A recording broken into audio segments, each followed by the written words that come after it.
All right. Anyway, I'll begin. Yes, there's songs there. If you want to get them now, that's fine. This is called Light of the Shadowless One from a book I called Mawlid. When an object casts no shadow, what does it mean? That its light is over all other lights, and no light can come from any direction and be stronger, cutting silhouette outlines of form and laying them out on a ground into which all forms must go at last. But Muhammad was such a one. They said he cast no shadow. Oh, Muhammad, how can we find you here among the ruins? How can we see you? I also want to mention that in a poem like this, sallallahu alaihi wasallam is assumed. So please, just assume that. The catalog of his attributes can start from anywhere and continue forever. The way he parted his hair, the way he greeted the poor and fed them. He once filled a valley between two mountains with the sheep of God's bounty, until a hard-hearted Bedouin who could only see sheep had the eyes of his greed put out by the dazzle of such generosity. And he turned from being greedy for this world to being ecstatic affirmer of Allah, carried away on the backs of fleece, soft as the hair of angels. Ya Muhammad, how can we find you here among the ruins? How can we see you?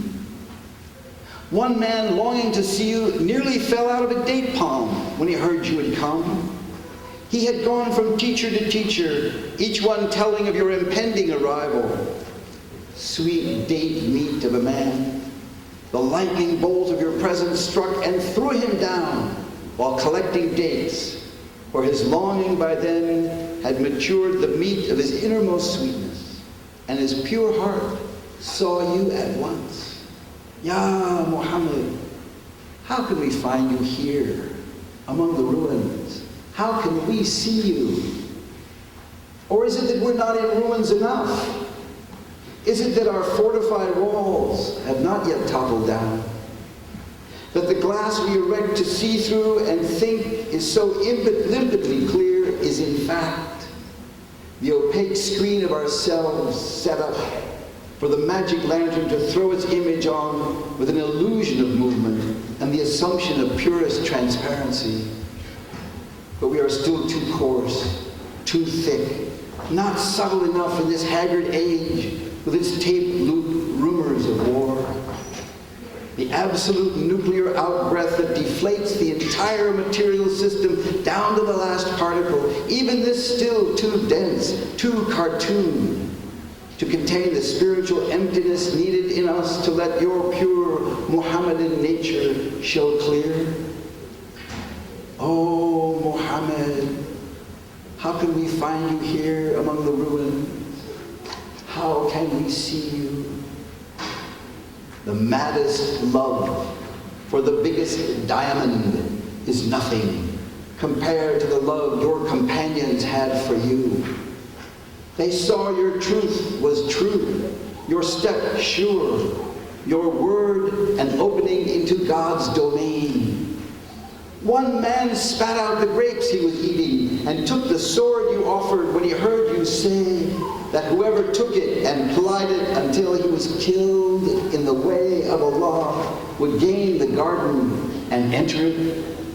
No doubt troubled him, no shadow cast from your presence, only light. So what is this heartbeat 1,400 years later, full of love for you, by people who never saw you, walking like a shadowless mountain among them? Oh, Muhammad, how can we find you here among the ruins? How can we see you? Your compassion for an ant trail, a thief, a wretched man with one piece of rope in his household and no other possession. Take that rope, you said, and gather firewood which you can tie with that rope and sell it in the market. Then with the money you earn, buy more rope, which means you can make more bundles of firewood and be on the increase. Oh, always be on the increase. The flow of creation, which goes with the flow of galactic billowing, opening its giant petaled corolla through eternal darkness. Our galaxy itself floating through space like a flower opening, constantly on the increase. Ya Muhammad, how can we find you here among the ruins? How can we see you? Our galaxy opens its rose-like corolla of light out through endless darkness. And sight itself is stunned when it sights your sun. O light of Muhammad, O shadowless one. I hope these aren't too hard to follow.